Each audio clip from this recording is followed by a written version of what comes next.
ඊළඟ ප්‍රශ්න පත්‍රයේ පුතේ පිළියන්දල අධ්‍යාපන කලාපය දෙවන වාර ඇගීම 2016. හරි 141 ප්‍රශ්නේ බලන්න. ශ්‍රී ලංකාවේ එතන විදේශී කෙනෙක්ගේ වියන්න කපන්න අපි දේශීය කරගමු එක.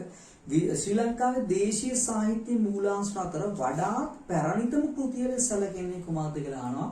අපි කලින් කතා කරා ක්‍රිස්තු වර්ෂ 4 වන සියවසේ දීප වංශය කියන එක අපි දානවා. උත්තරය 3.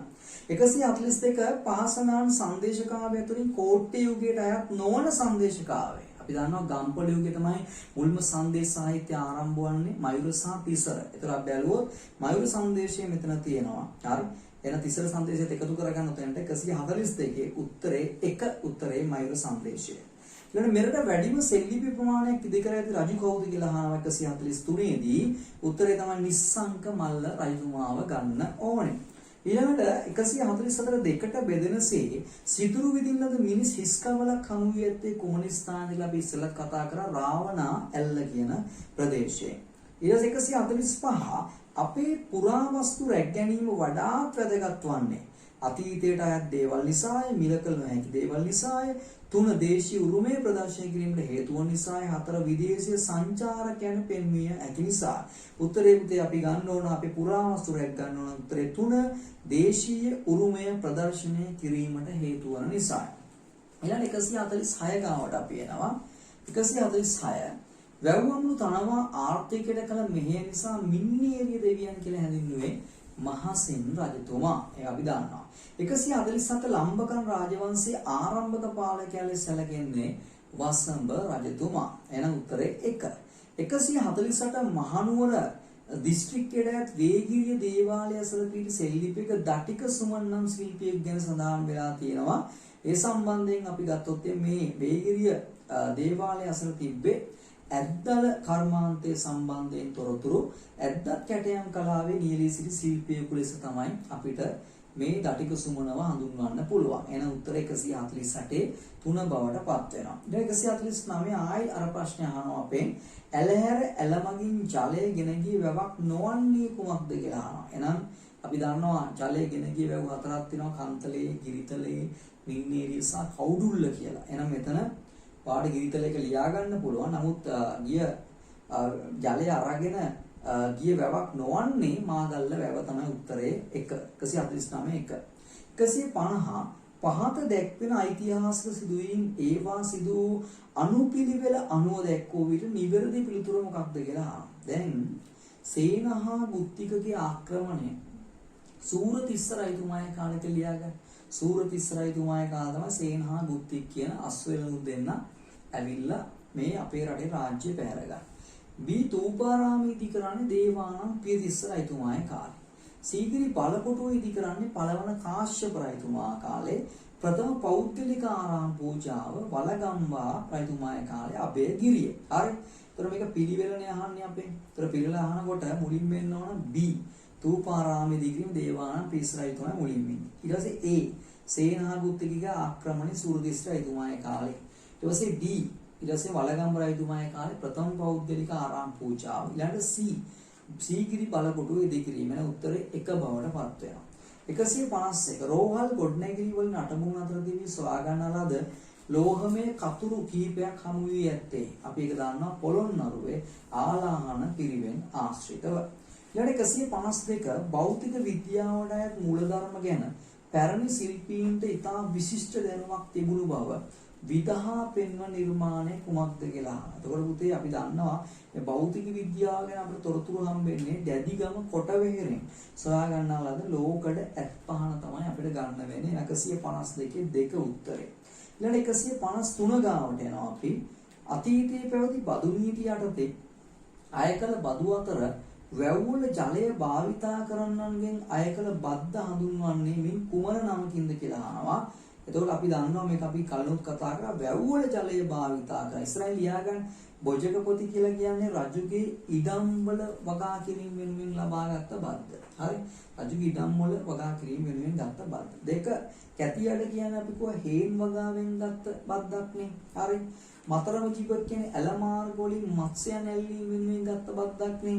දකපති කියලා කියන්නේ ඇවිල්ලා වැව් වල ජලය භාවිතා කරන්නන්ගේ අය කළ බද්ද. එහෙනම් උත්තරේ වැව් වල ජලය භාවිතා කරන්නන්ගෙන් ගත්ත බද්ද අපි හඳුන්වන්නේ උත්තරේ 4 දකපති කියලා. හරි. 154 චන්ද්‍රබාහු නම් ආක්‍රමණිකයා විශාල හමුදාවක් සමග මෙරට ගොඩගැස්සේ කුමන රජුගේ කාලයේද කියලා අහනවා. අපි කීප වතාවක්ම කතා කරා දැන් දෙවනි පරාක්‍රම බාහු රජතුමාගේ කාලේ කියලා. 155 පාලි භාෂාවෙන් පැවති 550 ජාතක පොත සිංහලයට පරිවර්තනය කිරීම සිදු වූයේ කුමන රජුගේ කාලයේද කියලා අහනවා. ඉතින් අපි ඒක දන්නවා 4 වන පරාක්‍රම බාහු රජතුමාගේ කාලේ කුරුණෑගල අවධියේදී. චීනයේ සිට පැමිණි චෙන් හෝ සෙනවියා විසින් සිරකරුවෙකු ලෙස රැගෙන ගියේ කාවද කියලා අහනවා. අපේ ගම්පොළ ඉඳපු රජතුමෙක්. වෙන උත්තරේ තමයි වීර අලකේශ්වරව තමයි අරගෙන යන්නේ චීනෙට. හරි. චෙන් හෝ යුන්ලෝ කියලා අධිරාජ්‍ය යටතේ අරයා චීනයේ ඉඳලා එන චෙන් හෝ සෙන්පතියා අපේ වීර අලකේශ්වරව අරන් යනවා. ඊළඟට 1954 හිස්තැන මුද්‍රණ යන්ත්‍රයේ නිපදීම සමග ඉතාලියේ ප්‍රදේශ රැසක මුද්‍රණාල ආරම්භ වෙන මුද්‍රණ යන්ත්‍ර නිර්මාණය කළ කවුද? ජොහන්ස් ගුටෙන්බර්ග්. ඔතන නම තියෙන ගුටෙන්බර්ග් කියලා හතරවෙනි උත්තරේ ජොහන්ස් කියලා දාගන්න. ජොහන්ස් ගුටෙන්බර්ග් උත්තරේ 4. 158 ඉස්පානියේ ෆර්ඩිනන්ඩ් සහ ඉසබෙලා රැජිනගේ අනුග්‍රහ යටතේ හිස්තැන බටහිර ඉන්දිය දූපත් අපි ඉස්සෙල්ලා කැරිබියන් දූපත් නැත්තම් කිව්වා හිස්පැනියෝලා හොයාගත්තේ කවුද කියලා පැහැදිලි. හරි. එතකොට අපි මේ උත්තර 4 දාගමු. ඉස්සෙල්ලා වස්කෝ ද ගාම නැවතත් කියන ඉන්දියාවේ කැලිකට්. හරි. ක්‍රිස්ටෝෆර් කොලම්බස් තමයි බටහිර ඉන්දිය දූප වෙන එක තමයි උත්තරේ. දෙක උත්තරේ. ෆර්ඩිනන්ඩ් මැගලන් පිලිපීනය බර්තොලමියු ඩියස් ඇවිල්ලා කුණාටු තුඩුව. එහෙනම් උත්තරේ ඇවිල්ලා 2 පැහැදිලි කියන කාරණා ක්‍රිස්ටෝෆර් කොලම්බස් තමයි බටහිර ඉන්දිය දූපත් සොයාගන්නේ. 159 පහත් සඳහන් රජවරු අතරින් නායක්කා රාජවංශයට අයත් නොවන්නේ මින් කවුද කියලා යන්නේ. හරි. ඒතර එක බලන්න ශ්‍රී වීර පරාක්‍රම නරේන්ද්‍ර සිංහ ඇවිල්ලා. හරි. එයා අවසාන සිංහල රජුනේ අපේ රටේ ලියාගන්න එතන. අවසාන සිංහල. එයා නායක්කාර වංශිකෙක් නෙමෙයි. ඒතර මෙයාගෙන් පස්සේ තමයි නායක්කාර වංශය එන්නේ. එයා තමයි ශ්‍රී විජය රාජසිංහ. ඒතර නායක්කාර වංශයේ ප්‍රථම පාලකයා කවුද කියලා අහුවොත් ශ්‍රී විජය රාජසිංහ වර්ෂෙත් දාගන්න 1739. ඉස්තු වර්ෂ 1739 කියලා දාගන්න. කීර්ති රාජසිංහ, රාජාධි රාජසිංහ, සී වික්‍රම රාජසිංහ මේ 4 දෙනාම අපි ගත්තොත් නායක්කාර වංශික රජවරු. එහෙනම් උත්තරේ 159 160 නව පෙළපතක් ආරම්භ කොට මහනුවර රාජධානියට ශක්තිමත් පදනමක් දැම්මේ කවුද කියලා අහනවා. එහෙනම් මෙතෙන්දී වෙන්නේ නව පෙළපතක් ආරම්භ කොට මහනුවර රාජධානියට ශක්තිමත් පදනමක් දැම්මයි කියලා අහනකොට අපිට යන්න වෙන්නේ 2 පළමුවන විමල ධර්ම සූරිය රජතුමා තමයි උත්තරේ ගන්න වෙන්නේ. හැබැයි මතක තියාගන්න උත්තර රාජධානියේ ප්‍රථම පාලකයා කවුද කියලා අහුවොත් සේනා සම්මත වික්‍රමබාහු. හොඳේ. පැහැදිලි. දැන් මෙතන අහන්නේ වෙන එක නව පෙළපතක් ආරම්භ කරමින් මහනුවර රාජධානියේ ඒ කතාව අහන්නේ අපේ පළමුවන විමල ධර්ම සූරියට. උත්තරේ 2. ඊළඟ අපි යනවා අලුත් ප්‍රශ්න පත්‍රයකට විසාකා විද්‍යාලයේ දෙවන මාර ඇගීම් 2017 තමයි සංයුස තෝරගෙන දෙන ප්‍රශ්න පත්‍රය. බලමු 161. පහත දැක්වෙන සාහිත්‍ය මූලාශ්‍ර අතරින් රෝම මූලාශ්‍රය අයත් පිළිතුරු කුමක්ද කියලා අහනවා. හරි. නම් භූගෝල ශාස්ත්‍ර ප්‍රවේශය ඇවිල්ලා ගත්තොත් රෝම තමයි. ඒක නිර්මාණය කියන්නේ ටොලමි. පැහැදිලි. ඒක ලියා ගන්න. රෝම ටොලමි කියලා ලියා ගන්න. 2 අපි අනිත් බලමු ඉන්ඩිකා ග්‍රීක එකක්. පැහැදිලිද? මෙගස්තීන්ස්. ලංකා පුරාවෘත්තය ඇවිල්ලා ඕලන්ද එකක්. ඒක ඇවිල්ලා බෙල්ඩියස්ගේ. හරි. අපි කියනවා පිලිප්පස් බෙල්ඩියස්. හරිද? ඩිමුන්ඩෝ ගත්තොත් එහෙම ග්‍රීක එකක් ඇරිස්ටෝටල්. ඒකට අහන්නේ රෝම එකට එන්නේ උත්තරේ 1. භූගෝල ශාස්ත්‍ර ප්‍රවේශය. 162. අභිලේඛන අතරට අයත් නොවන පිළිතුර වන්නේ. අභිලේඛන වලට අයත් ඒක අයත් නොවන එක අහන්නේ. රන්තාඩු, එතකොට දැවහා විවිධ වාජන ලියු ලිපි, ගල්පෝරු මත ලියු ලිපි මේවා අයිති වෙනවනේ. හරි. නමුත් සාහිත්‍ය ග්‍රන්ථ කියන එක අයිති වෙන්නේ නැහැ. ඒතකොට සාහිත්‍ය ග්‍රන්ථ ඒක අයිති වෙන්නේ සාහිත්‍ය මූලාශ්‍ර වලට. පැහැදිලි. හරි. ඒතකොට අපිට ඒක ගන්න බෑ. උත්තර 162 4. 163 ඉතිහාසයේ ඉගෙනීමේ ප්‍රයෝජන සම්බන්ධ වඩා වැදගත් ප්‍රකාශය. වඩා වැදගත් ප්‍රකාශය අහනවා. අන්‍ය සංස්කෘතියෙන් ගරු කිරීම පුරුදු වීම තමයි අපිට මෙතන ගන්න වෙන්නේ. අනිත් තියෙන ඒවත් එක්ක ගත්තාම. එහෙනම් උත්තරේ 1 බවට පත් වෙනවා. 164 පහළ දක්වා ඇති ප්‍රාග් ඓතිහාසික ස්ථාන අතරින් වඩාත් පැරණි තොරතුරු ලබා ගත හැකියි. දැන් පායෙන් ඉඳලා ගාන ඉඳා ගන්න. හරි. ආදීන් වසර 38000කට පමණ පෙර තොරතුරු අපිට හම්බ වෙනවා. ඒ ප්‍රාක් ඓතිහාසික මානවයාගේ තොරතුරු හම්බ වෙනවා. 38000කට එහා ඒවා. කුරුවිට බඩදොම වලින් හම්බ වෙන වසර 28000කට එහා ඒවා. ඒතකොට කුරුවිට බඩදොම වලට වඩා ඉහළින් තමයි පාහියන් ලෙන ඉන්නේ. පාහියන් ගලේ තොරතුරු හම්බ වෙන්නේ. ඒතකොට තුන කිතුල්කල බෙල්ලෙන ගතු වසර 15000ක ඒවා හම්බ වෙන්නේ. ඊට වසර 15000ක තොරතුරු මානියන්ගම හම්බ වෙන්නේ වසර ඊට වසර 7900ක වගේ තොරතුරු. එහෙනම් මේ අනුව පැරණි මේක හම්බ වෙන්නේ අපිට එක පාහියන්ගල 38000ක විතර පැරණි තොරතුරු හම්බ වෙනවා. 164 එක. ඊට පස්සේ අපි යනවා 165 ගාවට පූර්ව ඓතිහාසිකයේ කාල පරිච්ඡේදය අපෙන් අහනවා. ඔක බලන්න හරි. අපි ගත්තොත් සාමාන්‍යයෙන් ප්‍රාක් ඓතිහාසික යුගය. හරි. ප්‍රාක් ඓතිහාසික ගත්තොත් ක්‍රිස්තු පූර්ව 1,25,000 සිට හරි ක්‍රිස්තු පූර්ව අපි කතා කරන 1800 දක්වා. ඊට පස්සේ පූර්ව යුගයේ කතා කරන්නේ අපි ක්‍රිස්තු පූර්ව 2400 ඉඳලා හරි ක්‍රිස්තු පූර්ව 450. ඊට පස්සේ මුල් ඓතිහාසික යුගය ගත්තොත් ක්‍රිස්තු පූර්ව 450 ඉඳලා ක්‍රිස්තු වර්ෂ 300 දක්වා. ඒතර පූර්ව ඓතිහාසික වෙන්නේ මේක. එතකොට අපි බලමු මේ උත්තරේ තියෙනවද කියලා. ඔය උත්තරේ තියෙනවාට 3 පැහැදිලි. හරි 3 බලන්න 165 3 තමයි උත්තරේ බවටපත් වෙන්නේ. 166ට යනවා. බලන්න 166 අපිට දෙනවා සෙල්ලිපි කීපයක් දෙනවා. ඒකත් එක්ක බලමු අහන ප්‍රශ්නේ මොකක්ද කියලා. ප්‍රාදේශීය පාලනයේ ගෙන ගිය පරමකුරුන්ගේ බලය වර්ධනය වීම සමග ඔවුන් රජ යන වචනය භාවිතා කළ බවට එහා සම්බන්ධ මූලාශ්‍රය. හරි. ඒත් අපි දන්නවා ඉස්සෙල්ලා කතා කරා අපි පරමකුරුන්ට ඒගොල්ලෝ හොඳින් වැඩ කටයුතු කරා මේ තමන්ගේ ප්‍රදේශයේ අපේ මිනිස්සු ඒගොල්ලන්ට රජ කියලා ඇමතුවා. අපිට හම්බුණා පොචනි රජ කියලා එකක්. ඇඹුල්ලඹේ සෙල්ලිපියේ ප්‍රාචීන නැගෙනහිර ප්‍රදේශයේ රජ. අපිට හම්බුණා තව එකක් දුහතර රජ කියලා එකක් හම්බුණා. තේරුණාද කියන කාරණා? හරි. එතකොට යටහලෙන සෙල්ලිපිය තමයි ඒක හම්බුනේ. බලමු මොකක්ද අපිට එන්නේ කියලා මෙතන. එතකොට ඒ දෙක ඔන්න උතන උඩින් තියෙනවා. කෑගල් C උත්තරේ දෙනවා. කෑගල් යටහලෙන සෙල්ලිපියයි E මාතලේ ඇඹුල්ලඹේ සෙල්ලිපියයි. එන උත්තරේ C සහ E. උත්තරේ 3 166 3. 167 සාවද්‍ය පිළිතුරු යුගලය. මේ යුගල 4ක් තියෙනවා. එකක් වැරදිලු. එන වැරදි එක තෝරන්න තියෙනවා. එක පර්වත රාජ කියන්නේ සීගිරි කාශ්‍යප රජුද? ඔව්. ඒක හරි. දෙක බෝධිසත්ව කියන්නේ දේවානම් පිරිස රජුද? නෑ. එහෙනම් බෝධිසත්ව කියවි සිරිසංග බෝරයිතුමාට. එහෙනම් ඔයාට ඒ උත්තරේ තමයි වැරදි උත්තරේ. මෙතන උත්තරෙත් ඒක වෙනවා 2. නමුත් අපි අනිත් අර ඉස්සර කූට කන්නාවේ හරි කාලින් චක්‍රවර්ති නිස්සංගමල්ල හරි. එහෙනම් 164ට 2 උත්තරේ.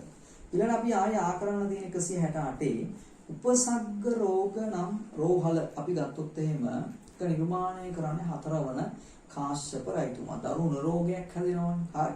ඒ නිසා ඒ රෝගී අයව නිකන් සාමාන්‍ය රෝහලට දාන්න බැරි නිසා මෙයා මොකද කරන්නේ වෙනම රෝහලක් හදනවා. ඊටසේ පසවන්ති නාම ශාලා කියලා කියන්නේ පළමු උපදිස් රජතුමා හදනවා. මේ මාතෘ නිවාස හදනවා. ගැබිනි මාතාවන්ට හදන නිවාස. ඊට පස්සේ ගත්තොත් ඉන්දියාවේ පත්තිනි දේවාලය විවෘත කිරීම ගාවට යන්නේ කවුද? පළවන ගජබව රජු. රටපුරා රෝහල් තැනවි බුද්ධදාස රජතුමා. එන උත්තරේ බවට පත් වෙන 3 168 3 169 තිලෝක සුන්දරී නම් කාලිංග කුමරිය විවාහ කරගත් රජතුමා කවුද කියලා අහනවා. උත්තරේ තමයි වෙලා පළමුවන කියන්න විජයබාහු රජතුමා. තිලෝක සුන්දරිය විවාහ කරගන්නේ කාලිංග වංශී කුමරියා. හරි. 169 3 170 අඹන්ගඟ හරස්කර හරි. ඉදිකල ඇලහැර ඇලමගින් ජලය ලබා දුන් වැව් අතරට අයත් නොවන පිළිතුරු කුමක්ද කියලා අහනවා. ඉතින් ඔන්න අර්ග නිතරම එනවා එකක් දැන් අපිට පේනවා. අපි දන්නවා ගිරිතලේ, කන්තලේ, මින්නේරිය, කවුඩුළු. හරි. නයින් කරන්න උත්තරේ තමයි නාච්චි දුව. නාච්චි දුව අයින් කරන්න උත්තරේ 4 බවටපත් වෙනවා. 171 මෙරට මැටි කර්මාන්තයේ පැවති දියුණුව සඳහා දිය හැකි කදිම නිදසුන මොකක්ද කියලා අහනවා. හරි මේක ටිකක් පොඩ්ඩක් හිතන්න ඕන ප්‍රශ්නයක්. අපිට මේක මේ විදියටම එක තැනක තියෙනවා. එහෙනම් අපිට ඒක උත්තරේ ගන්න වෙන්නේ ඇවිල්ලා මේ 4ම ගන්නකොට නමුත් ප්‍රබලම එක මේ අහන්නේ කදිම නිවිසුන අහනවා. උත්තරේ 2 ගන්න. අබේගිරි කැණීම් වලින් හමු වූ වර්ණාලිප්ත උළු කියන කාරණාව තමයි අපිට මෙතන කදිම උත්තරේ ලෙස අපිට ගන්න වෙන්නේ. හරි. 172 කිස්සුවාස දෙවන සියවසේ තලතා ලක්ෂ්මී නම් කාන්තාව තම දීපවල වලින් කොටසක් විහාරයකට පූජා කළේ කුමන රජ සමයකද කියලා අහන උත්තරේ තමයි 3 බාතිය තිස්ස රාජ්‍ය සමයේ තමයි තලතා ලක්ෂ්මී කොක්කැබේ කියන සෙල්ලිපිය තමයි මේ පිළිබඳව තොරතුරු හම්බෙන්න අනුරාධපුරේ. හරි. ඊළඟට 173 ගාවට එනවා අපි. තම ස්වාමියා දුරරටකට ගොස් පැමිණෙනතු කාන්තාවක් ආරක්ෂිත හුදකලාව කාලය ගත යුතු බව සඳහන් මූලාශ්‍ර අපි ඉස්සෙල්ලා කිව්වා. හරි. එහෙනම් එතනදී අපිට හම්බෙන උත්තරේ රසවාහිනිය ගන්න වෙන එක උත්තරේ. නමුත් අනිත් ඒවත් අපි මේ සයිඩ් බලලා දම්පියාටුවා ගැටපදේ අපි දන්නවා සූපශාස්ත්‍රීය දක්ෂ කාන්තාවන් මදුපාචිකා කියලා හඳුන්වපු කතාවක්. 3 සද්ධර්මාලංකාරයේදී අශෝකමාලා කුමරිය දුර්ගම රජතුමාගේ රාජ සභාව තුල එයා ඉතාමත් හොඳින් කෑම උයලා එයා ප්‍රශංසාවට ලක් වෙච්ච ආකාරය ගැන තොරතුරු සහස්‍රවත් උපකරණයේ තියෙන තම දෙමෝපියන් තමන්ගේ දියණියට අනිවාර්ය සූපශාස්ත්‍රය ගන්නන්න ඕනා කියන කාරණාව. එහෙනම් උත්තරේ 173 එක බවට පත් වෙනවා. හරි අපි අහ පැත්තට යනවා 174 ගාව. ශ්‍රී ලංකාවේ පැරණි නගර බිහිවීමේ පසුබිම හා සම්බන්ධ කරුණු කිම එකක් අමාරුයි. එකත් අමාරු ප්‍රශ්නයක්. පැහැදිලි ශ්‍රී ලංකාවේ පැරණි නගර බිහිවීමේ පසුබිම හා සම්බන්ධ කරුණු. හරි මුල්ම කාලේ හරි තාම නගර බිහිවීමේ කියන්නේ පසුබිම තියෙන ඊට කලින් අවධිය ගැන මේ කතා කරා. ඒතකොට ස්ථීර වාසීතාවයක් වුණා. එක තැනක මිනිස්සු නැවතිලා ජීවත් වුණා. හරි වාසය කරා. ආහාර සුරක්ෂිතතාවයකුත් තිබුණා. පැහැදිලි එකක් තහවුරු වුණා. නිෂ්පාදනයේ අතිරික්තයක්කින් පිළිසකුත් බිහි වුණා. හැබැයි මුල් කාලේ විදේශ වෙළඳාම ලොකුවට දියුණුුනේ නැහැ. ඒක රාජධානි බිහිවීමත් එක්ක තමයි පසු කාලවල තමයි විදේශ වෙළඳාමකට යන්නේ. ඒ ගැන සඳහන් වීමක් නැහැ. ඒ නිසා අපිට ගන්න වෙන උත්තරය තමයි 174 4. හරි අමාරු ප්‍රශ්නයක්. ඊළඟ 175 පහක් දැක්වෙන්නේ ඓතිහාසික සිදුවීම් කීපයකි. හරි. ඒ කාලිංග මාර්ග පොළොන්නරුව ආක්‍රමණය කිරීම ඉස්රායල් ලියාගන්න පොළොන්නරුවේ අග කියලා. හරි. චන්ද්‍රබානු ආක්‍රමණය කරන දඹදෙණිය කියලා දාගන්න. සුබසෙන්පති ආපහුව බලකොටුව ඉදිකිරීම ඒක කාලිංග මාර්ග ආවටත් පස්සේනේ ඒක වෙන්නේ. තේරුණා? කාලිංග මාර්ගයට බයනේ මේගොල්ලෝ. යාපහුවේ සුබසෙන්පති ගෝවින්දමල්ලේ බුවණේක බා වාදිපාදවරය මිනිපේ සංඝසේනවි දඹදෙණිය විජේබාව. මේගොල්ලෝ වන්නි නායකවරු ලෙස අපේ ජනතාව රකින්නවනේ පැහැදිලි. ඒතර කාලිංග මාර්ග ආවට පස්සේ හරිද සිදුවීම. ඊට පස්සේ දඹදෙණි රාජධානිය තියෙන්නේ. හරි. ඊට පස්සේ සප්මල් කුමාරයා අපෙන් රාජධානියට කරන කෝට් එක අන්තිමේට මේ. ඒතකොට බලමු ආන්නේ පිළිවෙලද කියලා අනුපිළිවෙල පෙළ ගැස්සූ විට මුලින්ම එන්න ඕන ඇවිල්ලා අපිට එතකොට යන්න වෙනවා පොළොන්නරුවේ අග වෙච්ච කාලිංග මාර්ග පොළොන්නරුව ආක්‍රමණය කරා මුලින්ම. ඊට පස්සේ සීබලන් සුබසෙන්පති අනේ ආපහු බලකොටුවක් දෙකලා මිනිසුන්ට යම්කිසි සහනයක් වුණා.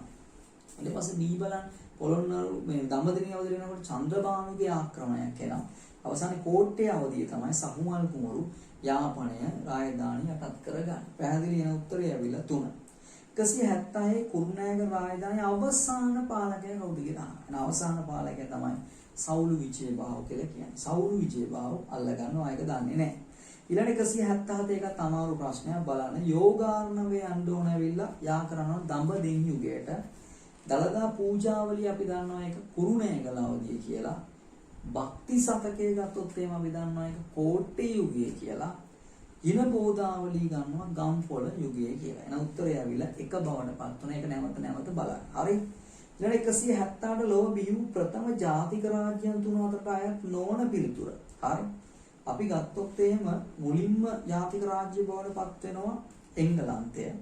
ඊට පස්සේ ප්‍රංශය, ඊට පස්සේ පෘතුගාලය.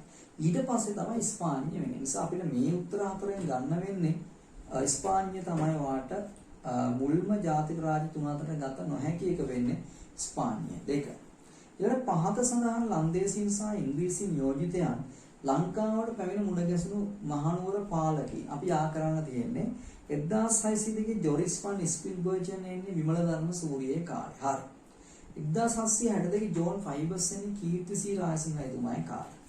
1782 හියු බොයිඩ් එන්නේ රාජාදි රාජසිංහ රජතුමාගේ කාලේ. 1800 මැක්ඩෝවල් එන්නේ සී වික්‍රම රාජසිංහ රජතුමාගේ කාලේ. එන උත්තරේ බවට පත් වෙනවා 179 එක බවට පත් වෙන උත්තරේ B A D C බවට පත් වෙනවා. හරි. ඊළඟට 180 ගාවට එන්න හදන්නේ. ලන්දේසීන්ට අයත් දෙවූ මාතරහා කටුවන බලකොටු සරන් කර ගැනීම සඳහා කීර්තිසී රාජසිංහ රජතුමා පහතරට ප්‍රදේශවල හමුදාවක් සමග වූ නිලධාරියා කවුරුන්ද කියලා අහනවා. එහෙනම් මෙතන උත්තරය තමයි ඇවිල්ලා හරි මාතර කටුවන බලකොටු සරන් කර ගැනීම බලකොටු යටත් කර ගැනීම සඳහා කීර්තිසී රාජසිංහ රජතුමා පහතරට ප්‍රදේශ වලට හමුදාවක් සමග වූ නිලධාරිය තමයි ගලගොඩ අධිකාර. උත්තරේ 1 බවට පත් වෙනවා. ඊළඟ 181 අපි කියනවා දන්තුරේ සටන අපි ගත්තොත් පෙරෝ ලෝපෙස් සූසා මම නැවතත් ඔයා වෙනුවෙන් කියලා යනවා ඉස්සරහා ලියා ගන්න පළනිමල් ධර්ම සූරිය 1594. ඊළඟට ගන්නෝරුව සටන දියෝගෝ දමේල කැස්ට්‍රෝ ඉස්සරහා ලියා ගන්න දෙවන් රායසිංහ 1638. ඊළඟ රන්දිනිගල සටන කොන්ස්ටන්ටිනුස්සා සෙන්රත් රජු යටතේ මහා අස්ථාන කුමරු 1630. ඊට පස්සේ ආන්නේ බලන සන්නතුන් ජර්නිමෝ දසවේදු පළනිමල ධර්ම සූරිය 1602. හරි. අහන ප්‍රශ්න බලන්න. ඊයේ දක්වයි සටහන තුලින් දෙවන් රාජසිංහ රජතුමා හා සම්බන්ධ සරන් දෙක අවසාන සරන් දෙක. එතකොට අපිට ගන්න රන්දිනිගල සටන සහ ගන්නෝරුව සටන. එන උත්තරේ B සහ C උත්තරය ගන්න ඕන 2 කියන එක. හරි. එහෙනම් අපිට මේ ප්‍රශ්න පත්‍රය ඉවර වෙලා අපි යනවා කළුතර අධ්‍යාපන කලාපයේ දෙවන වාර ඇගීම 2017. අපි කළුතර පැත්තට යන්න හදන්නේ කළුතර අධ්‍යාපන කලාපේ ගාව. එන 182 ගාවට යනවා. මහාවංශයේ ඇතැම් තැන් අර්ථ විවරණය කිරීම සඳහාම සම්පාදිත ග්‍රන්ථය තමයි වංශත්තප්පකාසිනි. එක දාන. 183 මෙරට අභිලේඛන අතරින් මැටිපූරු ලේඛන ගණනට අයත් වන්නේ. මැටිපූරු ලේඛන ගණනට අයත් වන්නේ මේ තියෙන වලින් උත්තර දෙක බලන්න. උළු සහ ගඩොල් මත ලියූ ඇති ලේඛන තමයි අපිට ගන්න වෙන්නේ. 184 ඉතිහාසය ඉගෙනීමෙන් ලබාගත හැකි ප්‍රයෝජනයක් නොවන මරණය. ප්‍රයෝජන නොවන එක හොඳයි. බලන්න 3 තම ජාතිය පිළිබඳ අභිමානයෙන් සෙසු ජාතීන් යටත් කරගත හැකි වීම නෑ. ඒ මේ වඩයන් අපි උගන්වන්නේ නෑ. හරි. එහෙනම් 3 තමයි වාඩ ප්‍රයෝජනයක් නොවන එක. හරිද? අනිත් 3 ප්‍රයෝජනයි. ඊළඟ මහතරට තෙත් කලාපයේ ලෙන්. ගාගන් තෙත් කලාපයේ ලෙන්. හරි. පමණක් අඩංගු එක අහනවා. දැන් එක බලන්න පාහියන් ගල බටදොමලෙන කිතුල් බෙල්ලෙන ගන්න පුළුවන්. ඒක තමයි උත්තරේ. අනිත් ඒවායි පාහියන් ගල ගන්න පුළුවන්, අලුගල් ගේ ගන්න බෑ. බෙල්ලෙන ගන්න පුළුවන්. 3 පොතාන ගන්න බෑ, බටදොමලෙන පුළුවන්, අලුගල් ගේ ගන්න බෑ. ඒසොර උත්තර ගන්න බෑ. ඒතකොට 4 පිදුරංගල ගන්න බෑ, පොතාන ගන්න බෑ, බටදොමලෙන ගන්න බෑ. ඒ උත්තරේ ගන්න බෑ. ඒ උත්තරේ 1 186 ගාවට දෙකට බෙදෙනසේ සිදුරු විදින මිනිස් හිස්කවලක් හමුවන්නේ කොහෙන්ද? රාවණා ඇල්ල ප්‍රදේශය. දැන් මේ ඇහිලා දෙපාර තුන්පාර ප්‍රැක්ටිස් කළාට මතක ඇති. හරි. ආයෙ වරදින්නේ නැහැ. ඒ ආනික දන්නවා මේක දැන් එනවායි කියලා. පේන්නේ පේපර්ස් කීපයක ඇවිල්ලා තියෙනවා. ඒ හුරුව ගන්න. పూర్ව ඓතිහාසිකයට නේවාසී ස්ථාන දෙකක්. పూర్ව ඓතිහාසිකයේ හරි. නිවාස හැදිච්ච නැත්නම් නේවාසී ස්ථාන දෙකක් ගන්නවා. උත්තර 1 අල්දුම් මුල්ලයි උඩරංචා මඩමයි ගන්න ඕනේ. හරි. 188 ප්‍රාදේශීය පරිපාලන සඳහා ගොඩනැගී තිබු දසගම් මැත්තන්. දසගම් මැත්තන් ගැන තොරතුරු හම්බෙන්නේ මාතලේ ප්‍රදේශයේ. අපි දන්නවා කළුදිය පොකුණ කියන සෙල්ලිපිය. ඒතර එහෙම එකක් මේකේ තියෙන්නේ 4. 4 වෙනි උත්තරයට යනවා. ඒක පොචේ රජ ගැනත් අපි ඇහුවා. නැගෙනහිර ප්‍රදේශයේ රජු, ප්‍රාචීන රජු, ඇඹුල්ලඹේ සෙල්ලිපිය තමයි සඳහන් වෙන්නේ. උත්තර 189 එක බවට පත් වෙනවා. හරි. ඊළඟ 190 ප්‍රාදේශීය පාලකයන්ගේ සහයෝගය ලබා ගැනීමේ අපේක්ෂාවෙන් ශ්‍රී මහා බෝධි ශාඛා රට පුරා විවිධ ප්‍රදේශ රෝපණය කර පාලකයා තමයි කවුද? දේවානම් පියතිස්ස රජතුමා. එන 193. 191 රුවන්වැලි සෑය පූජාවක් පැවැත්වීමට වීදුරු පබළු ගෙනීම සඳහා රෝමයට දූත පිරිසක් යවුවේ කවුද? බාතිකාවේ රජතුමා. ඒක කලිනුත් හම්බෙච්ච නිසා ඉක්මනට යනවා. 192 මේක අලුත් ප්‍රශ්නයක්. තතවය. තතවය නමින් වෙහෙර කැමසෙල් ලිපිය හඳුන්වා තියෙන්නේ තන්තුවායි නූල් කටින් එක ගැන තමයි මේ සඳහන් වෙලා තිබෙන්නේ. 192 3 බවට පත් වෙනවා. 193 මැටියුරු සුසාන තුලින් හමුවන අපේ අතීත මානවයා සතු විද්‍යාත්මක දැනුම පිළිබඳ වැදගත්ම සාධකය වන්නේ කුමක්ද කියලා. හරි. ඒතර දැන් මෙතන අපි ගත්තොත් එහෙම 4 පොඩ්ඩක් බලන්න. හරි. දහණයට වායුව අවශ්‍ය බව ක්‍රිස්තු පූර්ව 1350ට අයත් හිටි මානවය දැනගෙන හිටියා. ඒක නිසා අපි මැටි නලයක් මේකට කියන්නේ සවිකලයේ කියන කාරණාවට මතක ඇතිනේ. ඒ අයියේ මේ එළියේ තියෙන ඔක්සිජන් නැත්නම් හුලන් මේ ඔක්සිජන් වායුව මේ මැටියෝ ඇතුළට ගන්න. හරි. ඒක තමයි උත්තරේ බවට පත් 193 4. 194 වෙස්සගිරිය සෙල්ලිපිය දියගැට පහන් යනුවෙන් හඳුන්වා මොකද්ද කියලා. හරි කටියක් අමාරු වෙන උත්තරේ තමයි මොහොල. මොහොල තමයි මේ වෙලාවේ ගන්න වෙන්නේ උත්තරත් එක්ක තියෙනවත් එක්ක මොහොල තමයි අපිට ගන්න වෙන්නේ. මල් කැටයම් 21ක් සහිත තාමත් වැදගත් ප්‍රශ්න හැමදෙස්සෙම අහනවා. 195 මල් කැටයම් 21ක් සහිත රම් තැල්ලක් කැවල්ලක් හමු වෙත්තේ කොහෙන්ද හොඳට මතක තියාගන්න එක නූතන කැටයම් කරුවාට අභියෝගයක් කරපු තැන අපිට හම් වෙනවා මල් කැටයම් 21ක් මේ පුංචි වී ඇටයක ප්‍රමාණය තැල්ලක කොටසක ජේතවනාරාමයෙන් තමයි අපිට මේක හම් වෙන්නේ ජේතවනාරාමයෙන්. හරි අබේගිරියත් එක්ක පටලවා ගන්න එපා. අබේගිරිය හම් වෙන්නේ අපි කතා කරන්නේ මේ උළු සම්බන්ධයෙන්. පැහැදිලිද කියන කාරණාව අපිට හම් වෙන්නේ ඇවිල්ලා ගත්තොත් එහෙම හරි රන් ආලේප කරපු කියන්නේ උළු සම්බන්ධයෙන් තමයි අපිට ඒ අබේගිරිය අපිට වැදගත් වෙන්නේ කියන එක ඔයාලට මතක තියාගන්න වෙනවා. පැහැදිලිද? හරි.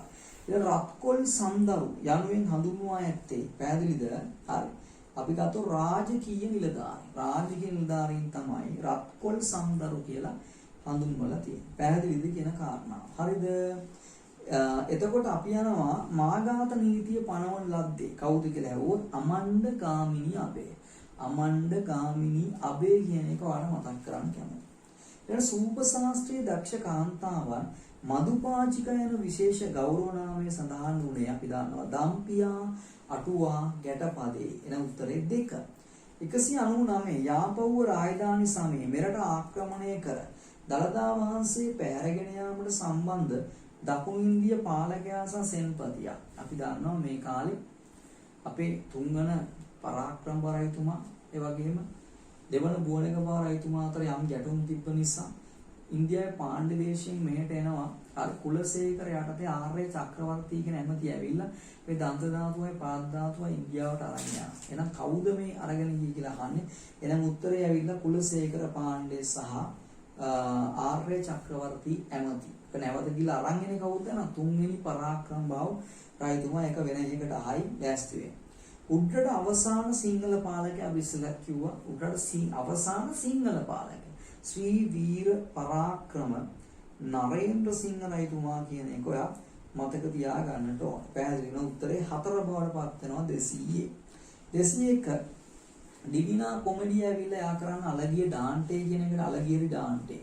මොනාලිසා ලියනාඩෝ ඩා වින්චිගේ මෝසස්ගේ ප්‍රතිමාව අපි ගත්තොත් එහෙනම් මයිකල් ඇන්ජලෝ ලෝරාට සැහැලි අපි ගත්තොත් ෆ්‍රැන්සිස් පෙට්‍රා. එන උත්තරේ බවට පත් වෙන්න ඕන. උත්තරය ඇවිල්ලා 4 බවට පත් වෙන්න ඕන. බලන්න හරි 4 තමයි උත්තරේ බවට පත් වෙන්නේ. හරි. 202 කිස්වර්ෂ 1764 දී රජරට උඩරට රාජ්‍ය ආක්‍රමණයක් මේ වූ ලන්දේසි ආණ්ඩුකාරයා කවුද කියලා 1764 අපි ඉස්සෙල්ලත් ඇහුවා. හරි. එහෙනම් උත්තරේ තමයි බැරන් වැන් එක් තමයි එතන ගන්න ඕන. හරි. එහෙනම් අපි යනවා ඊළඟ ප්‍රශ්න පත්‍රයට. අපි තෝරගත්තේ වයඹ පළාත් අධ්‍යාපන දෙපාර්තමේන්තුවේ දෙවන වාර ඇගීම 2019 ප්‍රශ්න පත්‍රය. හරි. 203 ගාවට යනවා. හරි. ශ්‍රී ලංකාවේ ඉතිහාසය ඇදරීම සම්බන්ධයෙන් සෙල්ලිපි මූලාශ්‍ර වැදගත් වන්නේ. සෙල්ලිපි මම ඉස්සෙල්ලත් කිව්වා මේක හරි වඩා විශ්වාසනීයයි. ඇයි හේතුව අපි ගත්තොත් එහෙම අදාළ සිද්ධියට සමකාලීන නිසා. එන උත්තරය ඇවිල්ලා 3. වඩා විශ්වාසනීය තොරතුරු ලබා ගත හැකි නිසා වේ. හරිද? ඊළඟ 204 රන් තහඩුවක රචනා කොට ඇති ප්‍රසිද්ධ අභිලේඛනමය මූලාශ්‍රය කුමක්ද කියලා අහනවා. එහෙනම් අපි දන්නවා වල්ලිපුරම් රන් සම්මස තමයි උත්තරේ. මේ අපි කතා කරා කලිනුත් කතා කරා වසඹරයිතුමා සම්බන්ධයෙන් තොරතුරු තියෙන්නේ යාපනයේ ප්‍රදේශයේ ඉසිගිරි නැමැත් එක්ක පත් කරලා මුළු ලංකාවම එයාගේ යටතේ වසඹරයිතුමා යටතේ පාලනය කරපු බව තමයි මේකේ සඳහන් වෙන්නේ. 205 පහත සඳහන් යුගයන් අතරින් කාව්‍ය සීකරයේ බුදුගුණ අලංකාරය හංස සංදේශය. අපි දන්නවා මේවා කෝට්ටේ යුගයේ රචිත ග්‍රන්ථ බව. එහෙනම් 205 4 කෝට්ටේ යුගයේ. ශ්‍රී ලංකාවේ ඉපරණ කැටයම් නිර්මාණ අතුරින් වැස්සට අධිපති දෙවියන් වන අග්නිසා පරජාන්‍ය නිරූපණය වන කැටයම තමයි උත්තරේ 2 මිනිසා සහ අස්වැහිස කියන එක තමයි ගත යුතු වන්නේ. දැනට හඳුනාගෙන ඇති සාධක අනුව ප්‍රාග් ඓතිහාසික කල්යුගයේ පැරණිතම සාධක අනුවන්නේ අපි දන්නවා පතිරාජ වලින් අම්බන්තොට දිස්ත්‍රික්කයේ පතිරාජ වලින් මීට අවුරුදු 1,25,000කට එහා ප්‍රාග් ඓතිහාසික මානවයාගේ තොරතුරු හම් වෙනවා කියන එක මතක තියාගන්න ඕන. ඊළඟ දිලිඳු වැසියෙකු ඊළඟ කන්නේදී ලබා දෙන පොරොන්දුව මත වීමල්ලක් ණයට ඉල්ලාගත් පුවතක් අපිට සඳහන් වෙන්නේ ජාත කට්ට කතාව. ඒකත් හොඳට මතක තියාගන්න. ඔකොන්න පළවෙනි පාඩම තමයි දැන් මෙතන අහන්නේ ජාත කට්ට කතාවේ කියන එක මතක තියාගන්න. අපි ඉස්සරහට 209ට යනවා. 209 තියෙන අපිට යා කරන්න හරි. මේ දෙපැත්ත ගලපන්න තියෙන්නේ. ඉරණමඩු තැම්පතුව ගත්තොත් එහා පැත්තෙන් තෝරද්දි අපිට කෙලින්ම තියෙන එක තමයි ගන්නනේ A ප්ලෑස්ටෝසීන් යුගය තමයි ගන්න වෙන්නේ. හරි ඒ යුගයේ තමයි මේ ඉරණමඩු තැම්පතුව තැම්පත් වෙන්නේ. ආහාර පුරුස්සාගෙන අනුභවයේ අපිට ඒකට උත්තරේ හොයනකොට ඒත් ගන්න වෙන්නේ කෙලින්ම තියෙන B උත්තරය කිතුල්ගල බෙල්ල. කුෂිකර්මාගේ උචිත පරිසරයක් නිර්මාණය ගත්තොත් ඔය හොලෝසීන යුගයේ තමයි ක්‍රිස්තු පූර්ව 7000 4500ත් අතර කාලවකවානුව තුල. හරි අපි දන්නවා අර සීත දේශගුණය අඩු වෙලා එන්න කියන්නේ උණුසුම් දේශගුණයකටපත් වුණා අපේ ලෝකයේම පැහැදිලි. ඒකත් එක්ක මොකද වෙන්නේ සාක වැඩෙන්න පටන් ගන්නවා. ඒකත් එක්ක කුෂිකර්මාන්තයට යෝග්‍ය වුණා. පසු කාලීන වෙනකොට. හරි ඒක තමයි කියන්නේ. ඊළඟ දෙකට බෙදෙන සිරු විදිහට මිනිස් හිස් කබලක් හැම රාවණය. එන අපිට මේකේ අමුතු උත්තරයක් එනවා A B C D කියලා. උත්තරේ 1. හරි.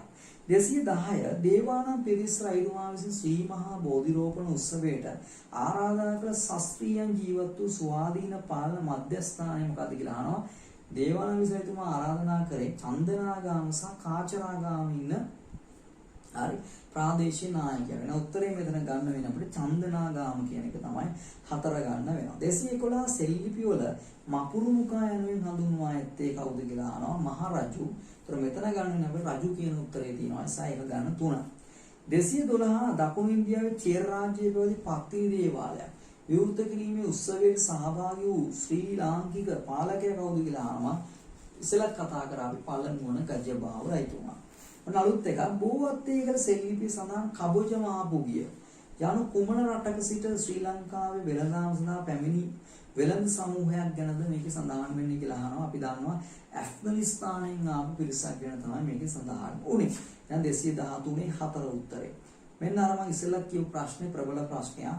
214 කිස්සපුර 2400 කාල වකවානුවල දින නියම කර ඇති යබොර කැමැල්ලා හමු పూర్ව ඓතිහාසිකයේ සොහොන් භූමිය කුමක්ද කියලා අහනවා. එහෙනම් උත්තරය ඇවිල්ලා බෙරගල තමයි ගන්න වෙන්නේ. බෙරගල තමයි මේ කිස්සපුර 2400 දී යබොර කැමැල්ලක් හම් වෙන්නේ.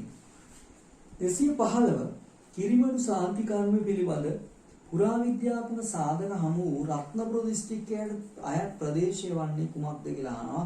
උත්තර රත්නපුරේ ගල්පාය කියන ප්‍රදේශයෙන් තමයි මේ අපිට කිරිමඩු සාන්ති කර්මය ගැන තොරතුරු හම්බෙන්නේ. 216 තම ගමේ ජීවත් වූ අපරාධකරුවෙකු. හරි. අල්ලා දෙනතුරු රජයේ විසින් ගමේ වැසියන්ට ආය කළ බද්ද අපි කියන්නේ ගෘහ දණ්ඩ බද්ද කියලා උත්තරේ 1. 217 පාසන ඓතිහාසික අතුරින් සීගිරි කාශ්‍යප රජුගේ රාජ්‍ය සමයේදී සීගිරි කාශ්‍යප රාජ්‍ය සමයේදී ලංකාවට පැමිණි දේශාටකයෙකුට අසන්නට දකින්නට ලැබෙන සිද්ධීන් පමණක් අතුලත් පිළිතුර මොකක්ද කියලා අහන්න. පැහැදිලි කියන කාරණා. සීගිරි කාශ්‍යප රජුගේ රාජ්‍ය සමයේදී ලංකාවට පැමිණි දේශාටක අසන්නට දකින්නට ලැබෙන සිද්ධීන් පමණක්. ඒක දකින්න ලැබෙන්නේ වත් අතීතේව. ඊට පස්සේ වහන්න ලැබෙන්නේ නැහැ. තාම අනාගතෙට ගිල නැහැ. ඒතර අතීතේව ටික තමයි තෝරන්න තියෙන්නේ. හරි. බලමු අපි තූපාරාම දාගම ඒක අනුරාධපුරාවදී දේවානම්ද ඉස්සේ කාලේ කාණ ලැබෙනවා. මේ කලාව වේදී කිරීම දාස්වැන කාශ්‍යප දාස්වැන පුතා තමයි කාශ්‍යප. එහෙනම් තාත්තා කරපු දේ පුතාට අහන්න ලැබෙනවා. ඒකත් පුළුවන්. කාලිංග මාලාක්‍රම පොළොන්නරුවේ ඒක අහන්න ලැබෙන්නේ නැහැ. පරාක්‍රම සම්පූර්ණ කිරීම පළවෙනි පරාක්‍රම බව ඒ පොළොන්නරුවේ ඒක අහන්න ලැබෙන්නේ නැහැ. එහෙනම් ශ්‍රී මහා බෝධිරෝපණය අනුරාධපුරාවදී දේවානම්ද ඉස්සේ කාලේ ඒක පුළුවන්. එහෙනම් අහන්න ලැබෙන උත්තරේ ලැබිලා 3 A ඒ වගේම B සහ E කියන උත්තරයට යන්න වෙනවා 3. ඊළඟ 218 තෝණිගල සෙල්ලිපියේ සහිත හරි අතීත කුෂිකර්මාන්ත පිළිබඳ තොරතුරු ඇතුළත් වේ. ඒ අකලහස මදහස පිටදඩසේ අනුවෙන් හඳුන්වා ඇත්තේ කුමක් විය හැකිද කියලා අහනවා. මේ උත්තර මෙතන දෝලණය වෙනවා අපිට 1 සහ 2ත් එක්ක එක කුෂිකර්මාන්තයේ සම්බන්ධ බදු වර්ග 3කින් දෙක වීවගාව සම්බන්ධ බදු වර්ග 3. එහෙනම් මේක ගන්න වෙන්නේ අපිට වීවගාව සම්බන්ධ බදු වර්ග 3ක්. එහෙනම් 218 2. 219 පැරණන් විසින් බෙහෙත් ගුණ ඇති කොළ වර්ග යොදා විවිධ කැඳ වර්ග සකස් කරන ලදී. ඔවුන් විසින් එම කැඳ වර්ග හැඳින්වූ නම කුමක්ද කියලා අහනවා. ඒතර මේ බෙහෙත් ගුණ ඇති කොළ වර්ග යොදාගෙන හැදුවේ ඇඹුල් හඹු හෝ ඇඹුල් හම්බු සහ අඹු කියන එක තමයි වාට ගන්න වෙන්නේ. පැහැදිලි කියන කා. ඇඹුල් හම්බු කියන එක තමයි උත්තරේ 219 1. හරි. 220 පොළොන්නරු රාජධානී බිඳ වැටීමෙන් අනතුරු මිනිපේ ගංගෙනිය පර්වතයේ කේන්ද්‍ර කරගෙන කවුද හිටියේ කියලා අහන්න අපි දන්නවා යාපව් සුබසේනපති ගෝවින්දමලේ බෝණක බාවාදී පාදවරයා මිනිපේ සංකසෙනවි දඹදිවි විජේබාව. එහෙනම් අපි කතා වුණා අපිට කියවුණා මිනිපේ ඉන්නේ කවුද අහන්නේ සංකසෙනවි උත්තරේ. එහෙනම් 222. 221 ඉංග්‍රීසියෙන් විසින් සීවික්කම රාජසේනාධිපතිතුමා සිලකරු ලෙස පිටුවාල් කරේ කොටද කියලා අහන වෙල්ලෝරේට අපි දන්නවා මේ වෙල්ලෝරේ කියන එක ඔන්න පාඩ කරගන්නවා ආයක ඉලි ගහ ගන්න ඕන. ඊට පස්සේ 222 අහනවා A සිට F දක්වා ඇති මේ පුද්ගලයෝ අතරින් හරි පුන්දුද සමයේ පල්ලිය ආධිපත්‍ය විවේචනය කරගුවා. දැන් මෙතන ඉන්නවා ගත්කතුරුත් ඉන්නවා. අපි කියන ආගමික ප්‍රතිසංස්කරණවාදීනුත් ඉන්නවා. අපි අහන්නේ ඒ පල්ලිය ආධිපත්‍ය විවේචනය කරපු පිරිස. එහෙනම් අපි යනවා ඩාන්ටේ කියන්නේ ඇවිල්ලා ගත්කතුරේ කියාව ගන්න බෑ. හැබැයි ජෝන් හස්ව ගන්න පුළුවන්. එයා පල්ලිය ආධිපත්‍ය විවේචනය කරා. පෙට්‍රාක් ඇවිල්ලා ගත්කතුරේ ගන්න බෑ. බොකෑෂියෝ ගන්න බෑ. ඉරාස්මස් ගන්න පුළුවන්. එයා ඇවිල්ලා පල්ලිය ආධිපත්‍ය විවේචනය කරා. තෝමස් මෝ ගන්න බෑ. උත්තරේ B සහ E. උත්තරේ දෙක බවට පත් වෙනවා. අපි මේ පේපර් එකත් ඉවර කරලා අපි යනවා ඊළඟ ප්‍රශ්න පත්‍රය ගාවට. එනම් කම්මැලි නොවි යන් අපි වැඩේ කරගමු. ගොඩ යන්න හරියද? උත්කම මාර්ගය ඔන්න එහෙනම් පැහැදිලි. නිසා හොඳට වැඩ කරගන්න කියන එක මතක් කරනවා. හරි. බස්නාහිර පළාත් අධ්‍යාපන දෙපාර්තමේන්තුව දෙවන වාහන ගැනීම 2018. යා. ක්‍රිස්තු වර්ෂ 5 වන හෝ 6 වන සියවසේ රචනා කළ සැලකෙන දේශීය සාහිත්‍ය මූලාශ්‍රය තමයි මහා වංශයේ මහානාම මහාඹුරු විසින් රචනා කරපු. ඊට 224 ගම්පොළ රාජ්‍ය සමය සිට කෝට්ටේ රාජ්‍ය සමය දක්වා ආයාන දේශපාලන ඉතිහාසය. එන උත්තරේ රාජාවලිය. නමුත් නැවතත් කියන නිකාය සංග්‍රහය ගැන අහනවා. අහුවොත් එහෙම ශාසන ඉතිහාසය ගැන තමයි තොරතුරු ඒකේ තියෙන්නේ. ශ්‍රී ලංකාවේ ප්‍රාග් ඊළඟ 225 ශ්‍රී ලංකාවේ ප්‍රාග් ඓතිහාසික උගිය පිළිබඳ තොරතුරු හෙළි කරගන්න හැකි මූලාශ්‍රය. ප්‍රාග් ඓතිහාසික ගැන තොරතුරු හම්බෙන්නේ අපිට ගොඩාම ප්‍රාග් වල ලිඛිත ඉතිහාසයක් නෑ. එහෙනම් ගල් මෙවලම් වලට තමයි යන්න වෙන්නේ අපිට. එහෙනම් 225 226 වංශ කතාවල හා සෙල්ලිපි වල සඳහන් පරිදි නියම්ගම් නමින් හඳුන්වා ඇති. නියම්ගම් ඉස්සෙල්ලා කතා කරා නියම්ගම් කියන්නේ එක උත්තරේ වෙළඳගම්. ඒතකොට අනිත් ඒවා ජනතාව විසින් අතහැර දැමුවේ වල කිව්ව ඔල්ලගම් කියලා. වරායාශ්‍රිතේවක් කිව්වේ ප ဋ ාණගම්, පටුන්ගම්. ගොවියන් විසූ ගම්මාන අපි කිව්වේ කසීකාරගම්. හරි එන උත්තරේ වෙන්න ඕන 226 1. හරි. ඊළඟ ගමිකයන් අන් අයට පවා උදව් කළ හැකි තරමට ධනවත් පිරිසක් බව දෙමෝපියන් තමන්ගේ දියණිය සූපශාස්ත්‍රයේ නිපුණ කරවන ලැබීම ඔවුන් සතු වගකීමක් බව සඳහන් වෙන්නේ මොකේද අහනවා. ඒක ගමිකයන් අන් අයට පවා උදව් කළ හැකි ජාත කට්ට කතාවේ තිබ්බනේ. හරි.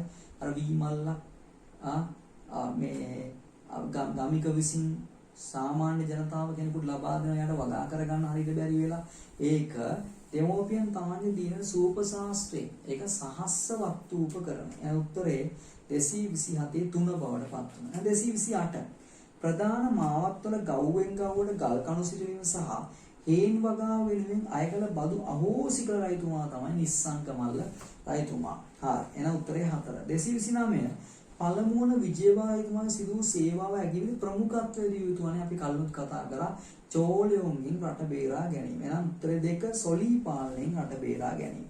පුරාණ වෙළඳපොළවල සංවිධානාත්මකව පාලනය වූ බවට තොරතුරු ලැබෙන හොඳම නිවසුම තමයි වෙළඳ පොළක නීති රීති ගැන අපිට තොරතුරු හමුනා. සොරබොර වැව ටැම් ලිපියේවත් බදුළු ටැම් ලිපියේවත් ඕපිටි ගමුව ටැම් ලිපිය තමයි ගන්න වෙන්නේ.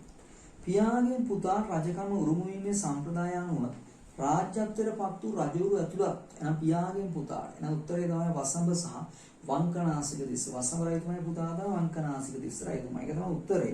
අනිත් සියලුම වලින් සහෝදරයෝ. දුටු ගැමුණු සත්තාදී සහෝදරයෝ. පළවන කාශ්‍යප මුගලන් සහෝදරයෝ. පළවෙනි සූරිසේන සහෝදරයෝ. හරි. ඒතර අපි යනවා යන 232 සෙල්ලිපි වල සභාව කියලා කිව්ව අධිකරණයට. ඒක ඉතාමත් වැදගත්. අධිකරණය තමයි අපි කිව්වේ සභාව කියලා කිව්වේ. අල්ලගන්න එන උත්තරේ 3 කියලා වාර මතක් කරන්න කැමති 232. 233 වසඹ රජතුමා සම්බන්ධ පහත දී ඇති ප්‍රකාශ අතුරින් නොගැලපෙන වගන්තිය තෝරන්නේ කියලා කියනවා. හරි. එතකොට අපි ගත්තොත් එහෙම වසඹ රජතුමා සම්බන්ධයෙන් නොගැලපෙන එක තමයි සෞඛ්‍ය පහසුකම් නගා සිටීම විශේෂ රෝහලක් ඉදිකිරීම කියන එක. එඩ ගැලපෙන්නේ නැහැ. මොකද හේතුව හරි ඒ අපි විශේෂ රෝහලක් ඉදි කරේ අපි ගත්ත හතරවන කාශ්‍යප රජතුමා උණ රෝගයේ සම්බන්ධයෙන් වලක් ඉදි කරනවා අපි දන්නවා. හරි. එතකොට ඒක තමයි ඇවිල්ලා අපි ගත්ත උපසග්ග රෝගනාශාලා. හරි. එනවා මාතෘ නිවාසයක් ඉදි කරනවා අපේ පළවන උපතිස්ස රජතුමා ගත්තොත් පසවන්ති නාමශාලා. සාමාන්‍යයෙන් හැමතැනම වගේ රටේ හැමතැනම වගේ රෝහල් හදන්නේ බුද්ධදාස රජතුමා. හරි. එතකොට ඒ සියලු සෞඛ්‍ය පහසුකම් තොර ඒ ටික ලබා දෙන්නේ පස්වන මිහිඳු. එතකොට මේවත් එක්ක අපිට මේ වසම රජතුමාව සම්බන්ධ කරන්න බෑ. ඊළඟ තුරටම වසම රජතුමා සම්බන්ධයි. ලම්බකර්ණ වංශයේ ආරම්භක පාලකයත්යා පළාත් බෙදා පරිපාලනය විධිමත් කරෙත්යා විශාල ප්‍රමාණයේ වැව් විදි කිරීම පුරෝගාමියත් ඒ රජතුමා. එහෙනම් උත්තරය ඇවිල්ලා වසම රජතුමාට ගන්න බැරි එක ගන්න බෑ. ඉතා සියුම් බැස්මක් සහිතව ඇලමාරයක් ඉදිරිවීම අතීත ෆාරි ශිල්පීන් සමත් වූ බවට ඊයේකේ හොඳම නිදසුන තමයි අපි දන්නවා යෝධයල. අපි කතා කරා කලාවැවේ සිට හිසාවැවට ජලයේ සපයපු ජයගංග ඒවා යෝධයල වාට මතක ඇති. හරි. එහෙනම් ඒකත් හරි. ඊළඟ 235 හයවන අග්ගබෝධි රජු සම්බන්ධයෙන් නිවැරදි ප්‍රකාශයෙන් කුමක්ද කියලා අහනවා. අපි දන්නවා චීනියත් එක්ක 20 වතාවක් රාජතාන්ත්‍රික සම්බන්ධතා පැවැත්වුවා කියන කාරණා. උත්තරේ 3. 230 අතීතයේදී වැව් වල ජලය භාවිතා කිරීම වෙනුවෙන් රජයට අය කළ බද්ධ හැඳින්වීම කුමන නමකින්ද කියලා අහනවා. එහෙනම් වැව් වල ජලය සාමාන්‍යයෙන් දකපති කියන එක මතක් කරනවා. ඒ දෙක උත්තරේ බොජිකපති කියන රජුගේ ඉඩම් වල වගා කර අයගෙන් ගත්ත බද්ද, කෙටු කනබ අය කියලා කියන්නේ හේන් වලින් ගත්ත බද්දක්, මතරම ජීව කියලා කියන්නේ ඇල මාර්ගවල මත්ස්‍ය නැල්ලීම සම්බන්ධයෙන් ගත්ත බද්දක්. 237 අතීතයේ කිරිය, අමුණ, කරීසය, හරි, පෑල, එහෙනම් මේ වුණා අවකාශය මයින මීමි. අවකාශය මයින මීමි. 238 පහත් දැක්වෙන කාර්යයන් අතුරින් දෙවනි පරාක්‍රම රජුගේ කාර්යයන් ඇතුළත් එක අහන්නේ. හරිද? දඹදිනි කතිකාවද දෙවනි පරාක්‍රම බාහුවට එනවා. ඒක ගන්න පුළුවන්. බෙලිකල දල්දාම ඇතුළක් හැදුවේ තුන්වන විජේබාහු. දෙවනි පරාක්‍රම බාහුගේ තාත්තා තුන්වන විජේබාහු. ඒක ගන්න බෑ.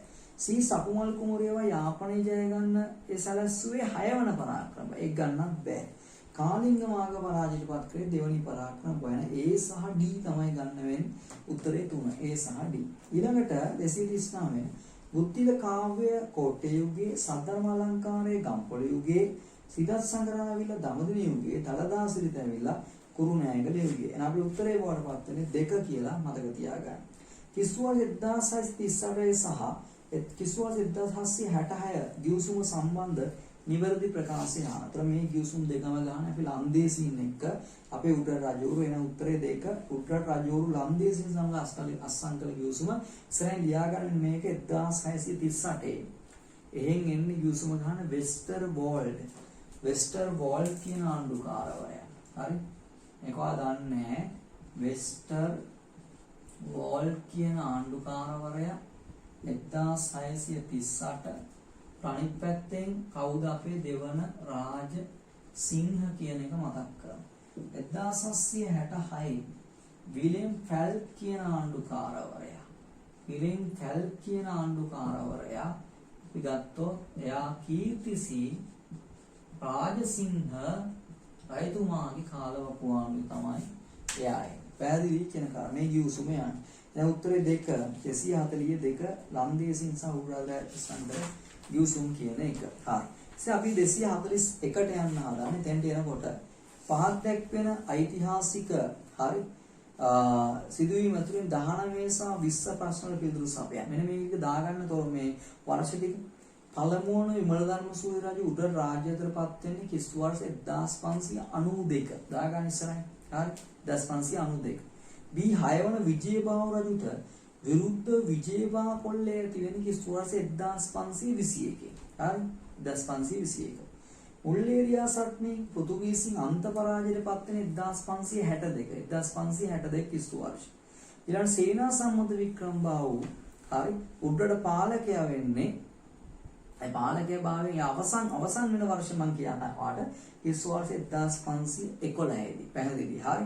එතකොට අපි ගත්තොත් එහෙම මුලින්ම එන්න ඕන ඇවිල්ලා D එන්න ඕන. ඊට පස්සේ ඇවිල්ලා B එන්න ඕන. 1521 ඊට පස්සේ 1562 C එන්න ඕන. 1592 අන්තිමේදී නම් 3 උත්තරේ 241 3 බවට පත් වෙනවා. ඊළඟ 242 C අක්ෂරයෙන් දැක්වෙන සටන මේ වූ ටිකිරි කුමරු. ටිකිරි කුමරු රජ වෙච්ච නම අහනවා පළවන රාජ සිංහ කියලා අපි දානවා. හරි නම තව එකක් කියන්නම් දෙවන රාජ සිංහ ඉන්නවනේ. එයාව දාගන්න කලින් නම මහාස්ථාන කියලා. හරි. 6 වෙනි බුවනක බහුව දාගන්න ඉස්සරහින් සපුමල් කුමාරයා කියලා. හරි. එහෙනම් අපි ඉස්සරහට යනවා 243. පෘතුගීසින් යාපන් රාජධානි යටත් කර ගැනීම නන්දු කරුණක් නොවන්නේ කුමක්ද කියලා යන්නේ. හරි. ඒක යාපනය හා උඩරට පාලකයන් අතර පැවති සම්බන්ධතාවය ලැක්වීම එක අරමුණක්. හරි. එතකොට ඒ යාපනය අල්ලගන්න එක අරමුණක්. යාපන ප්‍රදේශයේ කතෝලික ආගම ප්‍රචාරයට පැමිණි බාධක ඉවත් කිරීමත් අරමුණක්. මුළු දිවයිනේම කුළුබඩු ඒකාධික ලබා ගැනීම අරමුණ නෙවෙයි. මොකද ඒගොල්ලෝ දන්නවා යාපනයේ කුළුබඩු නැහැ කියලා. හරි. ඒක දැනගෙනම තමයි යාතර කුළුබඩු හොයාගෙන හියන්නේ නැහැ ඒගොල්ලෝ. කවුද? මේ පෘතුගීසි. තේරුණාද? මේක තමයි උත්තරේ. ඒ කියන්නේ යාපන රාජධානිය යටත් කර ගැනීම උනන්දු කරුණක් කියන්නේ. නොවන්නේ කුමක්ද? තේරුණාද? එහි කුරුඳු නැති නිසා. හරි. ඊළඟට උතුරු ප්‍රදේශයෙන් වරායක් ලබා ගන්න ඒක ඕකේ ඒක ගැටලුවක් ගන්න පුළුවන්. එහෙනම් උත්තරය ආයිලා පෘතුගීසින් යාපන රාජධානිය යටත් කර ගැනීම උනන්දු කරුණක් නොවන්නේ තමයි මුළු දිවයිනේම කුළුබඩු ඒකාධිකාරය ලබා ගැනීම. මොකද හේතුව ඒක යාපනයට සම්බන්ධ නැහැ. යාපනයේ කුළුබඩු නැහැ. තේරුණාද කියන්නේ? හරිද? ඊළඟට ජෝන් වයික්ලිෆ්, ජෝන් හස්, මාර්ටින් ලූතර් යන පුද්ගලයන් වැදගත් වන්නේ පහත සඳහන් කවර කරුණු සම්බන්ධයෙන් කියලා මේ ඔක්කොම ආගමික ප්‍රතිසංස්කරණවාදී වල අලුතෙන් හදාගන්න රෙපරමාදු ආගම කියලා ආගම. අවසාන අපි 245 මේ පේපර් එකේ අවසාන ප්‍රශ්නට යනවා. හරි. පොණ්ඩුත සමයේ චිත්‍ර ශිල්පියෙකු පමණක් නොව කවියෙකුද සංගීතඥයෙකුද විද්‍යාඥයෙකුද මෙන්ම ප්‍රායෝගික ඉංජිනේරුවෙක් වශයෙන් ප්‍රසිද්ධියට පත් වූ කවුද කියලා අහන උත්තරේ ලියනාඩෝ ඩා වින්චි කියන එක ඔයාලට මතක් කරන්න කැමතියි.